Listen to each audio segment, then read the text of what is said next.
Gesondheid. My name is Jaco, and I learned to love beer way before I was even allowed to drink beer. So many years ago, when I was in my late teens, a batch of Belgian beers ended up in Pretoria, South Africa, and I realized that there was more to beer than just lagers, milk stout, and kombucha. So that started a whole new part of my life, and in 2009, my wife Tanya decided to buy me a home brewing kit. And that has upgraded a lot since when I started. So I started homebrewing, and then I became a certified BJCP beer judge in 2014, and I've judged in 31 official competitions, either as a steward, a judge, or an organizer. I have recently won gold and silver in the New Zealand Brewers' Cup, hosted by the Christchurch Homebrewers Association, and I have rated approximately 5,000 unique beers between Rate Beer and Untapped. So before we can really go into the history of beer, you need to know how beer is made. So beer starts with cereal grains, which are your barley, your wheat, your sorghum. There's a bunch of them. These grains need to be malted. So in the malting process, what we'll do is we'll take that grain, we'll partially germinate it and dry it. The amount of time and temperature that the grain is under during the drying process will produce different types of grain. We will have grain that tastes of crackers, biscuit, caramel, or chocolate. And the same with the color. They can go from a light yellow, copper, red to pitch black. So after we've got our grain, we mill it, we add it to hot water. That allows the starches to convert to sugar, and also the sugar to then dissolve into the water. We remove the spent grains, leaving us with a sugary liquid called wort. And we're now ready for the boil. At the boil, we need something bitter to balance out the sweetness of the wort, so we add hops. Hops is family of marijuana. Don't try and smoke it. It's not going to be worth it. It doesn't contain any cannabinoids. But hops do provide a lot of flavors and aromas to the beer, so you can get anything from grapefruit, pina colada, mango, even earthy forest floor. Another convenient thing about hops is it is antimicrobial, so it stops beer spoilage. Yeah. Now we cool our wort, we add the yeast, and fermentation starts. During fermentation, the yeast will multiply by budding, creating sister cells. And during that process, it will convert the sugar that's in the wort to ethanol or grain alcohol and to CO2. Now we have beer. Finally, commercial breweries would mostly filter their beer to make it nice and clear. They will add some carbonation, and we need now to package it into either cans, bottles, or kegs, ready for distribution. But let's start. In the beginning, women made beer. Yes, not shocking, it wasn't overweight white men with beards. So we don't have any proof of this. Unfortunately, nobody was writing it down, and they weren't taking any photos either. But there are many, many good theories. This is not one of them. This is my theory, based on drinking, guessing, and being a male. This is my manliness has been challenged. It has been a rough few days. You and your your group of hunters have been stuck on the wrong side of a river after a flash flood. You have eventually made it back to the cave where you camped. Your food is gone, except for one distended stomach hanging on the side of the wall. You know it. You prepared a gruel the morning before the flood, a mixture of crushed up seeds and water. The bag is extended and frothing from the top. "You are not brave enough to drink that," one of the other hunters shouted. "Your manliness has been challenged. You walk up, you grab the stomach, the smell of sour, wet grain envelops you. There's no turning back now. Tilt it, take a sip. Same flavor, but there's a weird tingling on your tongue that you've never experienced before. It's deathly silent. The others are looking at you. Will you vomit? Will you die?" You decide to challenge their manliness. Looking them in the eye, you tilt it back and you take another gulp. This is enough. The other men walk up, start drinking from their stomach. Soon, everyone has a little bit more in their stomach than they had, but you're feeling a lot better. And a few days later, you return to the tribe. A story of your bravery, the magic stomach, is told to everyone.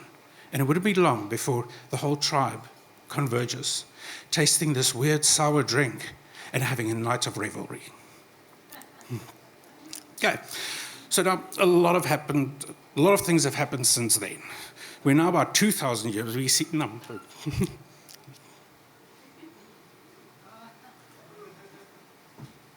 I'm not shaking, you're shaking. So we're now in Egypt, and it is about 2000 BCE. And we have these sculptures and hieroglyphs showing how the people were making beer. We've learned that they were baking bread with these grains, similar to what we would do for malting. They were tearing the bread apart, mixing it with warm water. So there you have kind of a mashing step. They would then remove the extra bread, take heated stones and add that to the wort. So now we even have our boiling step. After that, they would transfer this wort into different vessels, where it would then change from being wort to beer. They have a fermentation step. And finally, when the fermentation is done, they would transfer this beer to smaller vessels with stoppers and then send that out. They've had packaging. This is 4,000 years ago. And on top of that, we start seeing the first commercial breweries opening, providing beer to both rich households and some taverns around town. Now we jump forward again in the medieval times. Okay, so members of the church had to fast for extended periods, and what they learned is that beer contains a lot of nutrients that is very helpful for that, guide you through that time. So because of their environment and everything, they became really good brewers. But what they would do is they would brew beer with a secret mix of local herbs, spices, and other ingredients. And this is called a gruit. So they would have this gruit mix that only the church knows of, and they started selling the beer. Nice form of income. Conveniently, the law stated only the church and landlords may sell beer, so that's how it goes. But they soon realized that they can't keep up with demand. So the next thing they did is they said, you know what, we'll sell you the right to brew and sell beer. But you have to buy the gruit mix from us. You're not allowed to use anybody else's. That means they constantly still had their little income. But then, wild hops kept growing in Europe. And even in 1150, the abbess Hildegard von Bingen wrote about the antimicrobial properties of beer. Of hops. But she didn't specify that it was added to beer. But we do know at some point people started adding it to beer and realized that it is a very good substitute for the gruit mix. But the church obviously did not like this because hops is free and it's not in their control. So they quickly called it a wicked and pernicious weed. But that also pretty much led to the death of the gruit beers. So jumping forward to the creation of the microscope in 1620, by an anonymous person, but it was Antoine van Leeuwenhoek who decided to create some better lenses, and in 1618, he described yeast for the first time, with the minor mistake of thinking it's a non-living organism. Luckily, we have Charles de la Tour, I'm not going to pronounce that name, determines that yeast is a living organism, and followed up by Louis Pasteur that says, great, he can confirm that yeast consumes sugars to produce ethanol and CO2, and that fermentation is an organic process caused by the yeast multiplying. So now yeast has its official place in the beer ingredient list. But big brewers on the back. So in 1900s, brewery consolidation starts in full swing. We have many mergers, acquisitions. Unfortunately, some breweries just can't stand the new market that's creating, so they will go bankrupt. Other breweries have to stand up or struggle with the bullying techniques that big beer is doing to them, which includes things like they would just sell their beer at below cost, making it almost impossible for the competition to compete. Or the big breweries would just block access to ingredients. So, nice practices. The other thing with the big breweries is they realize that they need to create a product that everybody likes, a product that's unoffensive. So as more of the smaller breweries are dying out or being purchased up, the beer variety disappears, we start getting more and more yellow fizzy. All the breweries start brewing almost the exact same thing. It's light yellow colored. It has an acceptable alcohol level of 4 to 5%. It has almost no strong flavors, no strong aromas, and very light bitterness. But exactly how big is Big Brew at the moment? Around 60% of the beers in the world are brewed by 5 companies. AB InBev, that produces 31% of the beer, produces 60 billion liters of beer per year. So compare that to New Zealand, all the breweries in New Zealand bring approximately 350 million. To put that in perspective, the 25th largest brewery in the world produces 3 times more beer than New Zealand. Okay, now we have the craft beer boom. Homebrewing, the revival of beer started with the American homebrewers. When homebrewing was legalized in 1978, and books like Charlie Papazian's The Joy of Homebrewing became a book that almost a whole generation of homebrewers grew up on. With that, some of these brewers became professional brewers, and we started seeing a massive growth in America. In 1918, there were 43 breweries. 1996, we've got over 1,000, and currently there are over 9,000 breweries in America. But the world was not letting this go by. Everyone saw every place saw craft beer bars opening, breweries opening, including New Zealand, where McCashin's opened to challenge Lion and Dominion breweries. And we also saw quite a bit of growth. So we've got 60 breweries in New Zealand in 2010, whereas currently we have over 200. Let's look at beer now. So in 2005, the Alchemist Brewery in America produced a beer called Heady Topper that was not as bitter as normal IPAs. It was very fruity. It had the soft mouthfeel, and it was hazy, not like any other beer. And this is how the hazy IPA was born. This soon led to a whole new market of people who were previously calling beer too bitter or flavorless, lining up at bars and breweries to taste the latest haze hop bomb. But obviously, brewers were not satisfied. They had all these great malts, they had all the hops, they had all the yeast, but no, they wanted more. So what else do you add to a beer? Do you want chai, manuka honey, maybe some whale testicles, chili, kiwi, the fruit, not the bird. Maybe even Skittles. Sure, why not? As long as it is food grade, it's fair play. And now we've also got a massive growth with people taking healthier life choices, meaning they still want to drink good beer, but they want lower alcohol or no alcohol beer. So where previously brewing a low alcohol beer was not very feasible because it wasn't in demand, now breweries can make them because they know people want it. Zero, no alcohol beers were very difficult to produce because the equipment was so expensive. Technology has moved on, and we now have these beers, or the equipment, even available to smaller breweries.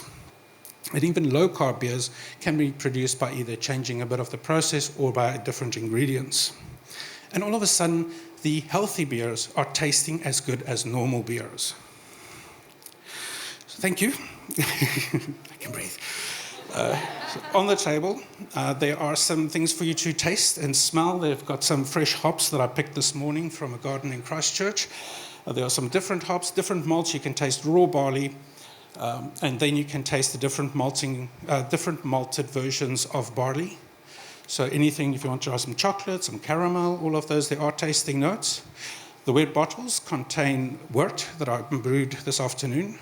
It is non-alcoholic, there's no hops in it, it's just to give you a flavor of that sweetness and that maltiness that you will get from a wort. And, oh yes, if you have gluten intolerance, stay away. That's me. Oh wait, one last thing. Read that.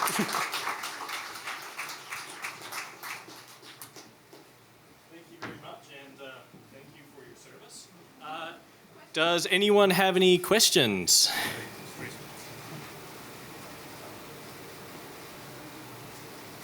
Yes. If you could go back to any period of beer history, like prior to beer, there was no other thing, when would it be?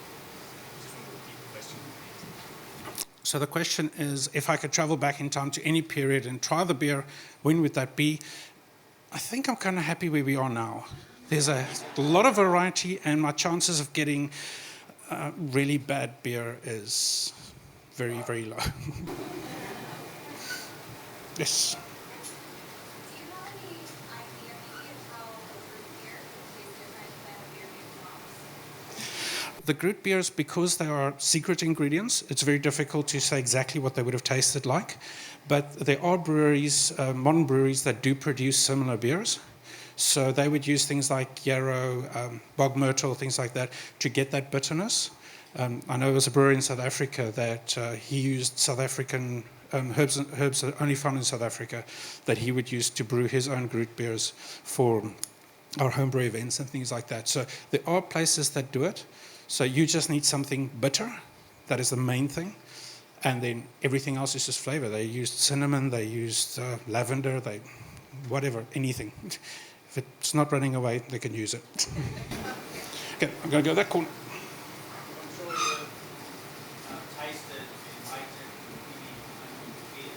What's the one that you can remember that made one very unusual for you? The question is, have I rated it, or what's the beer with the most unusual ingredient that I've tasted? I've actually been struggling with that question while I was writing this talk, trying to think of what would really jump out. I remember a friend of mine brewing a beer. Habaneros is not that weird, but actually having a beer that tastes of habanero, but without having that burn, that was something that really stood out to me. I've tasted... Oh, yes. What is that, Myrtos de las Vampires, something like that? A friend of ours decided to brew a black garlic beer, calling it the Death of Vampires. It was not a pleasant experience. It was a story everybody told. I've tasted beer made from yeast harvested from a brewer's beard. Don't worry, there was at one point somebody was pushing the idea of having a beer made with a yeast from an anonymous model's vagina. It never got brewed, thank you. So, yeah, I've tasted very red fruits. I have not tasted whale testicle beer. That is a beer in Norway. I have not tasted the bull testicle beer either, but if I get my hands on them, I will. I think that's not a weird comment, but the strongest beer I've had was 46%. So it's not the strongest one. The strongest one is 65%. So, yes. Okay, what do they do to make a sour beer? Beer used to only be sour because there's just sour. The yeast floats around. It's everywhere. But for making a controlled sour beer, what you would do is you'd add a little bit of normal yeast so that you still get your fermentation. But because yeast creates alcohol to defend itself against other bacteria, you would then add whatever sour component you would like. So that would be either a bacteria like lactobacillus that makes milk go sour. So that's why a lot of your sour beers actually smell like yogurt, or even just off milk. So you'll do that, and then there's a lot of different bacteria and yeast strains that are available to homebrewers and brewers that will then give you very specific type of acidity and how acidic you want it, because there are some sour beers that are incredibly sour and other ones that are nice and pleasant. But if you go to the classic places like Cantillon, they take their wort, they put it in massive open vessels. It's called a cool shop. They open up the roof and they let the wild yeast come in. That falls in, and I think they leave it for a day, close it up, put it into the fermenters, and nature takes its course. Early on in the site, you mentioned the first beers were brewed by a beer, but then I was curious to hear more details about that. Okay, the question was just expanding on the first beers being brewed by women. So what we know from the bit of information we have is it was hunter-gatherer, which usually meant the men were going out hunting and the woman was staying back home, doing the farming, watching the kids, making the food, and brewing the beer. So from that, we still have some notes, some historical artifacts saying that beer was brewed by women. And also in Africa, for instance, one of the beers that I mentioned, dry mouth, Mboti, which is a very traditional style of beer, which is very similar to what would have been what I described in the first beer type being made, is grains, not really filtering it, drinking it very fresh, so 2 to 3 days. It's sour, they pour it through a sieve so that you don't get all the particulates in your glass. That is only allowed to be brewed by women.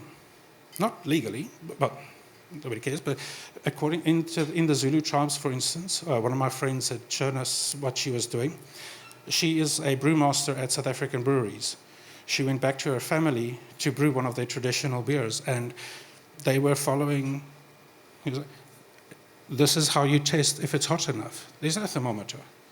The men are not allowed anywhere close to the beer, because if they're close to the beer will spoil. So those are the rules. So, and it was so interesting because I was asking if I could join. I was like, sorry, they will not allow you in.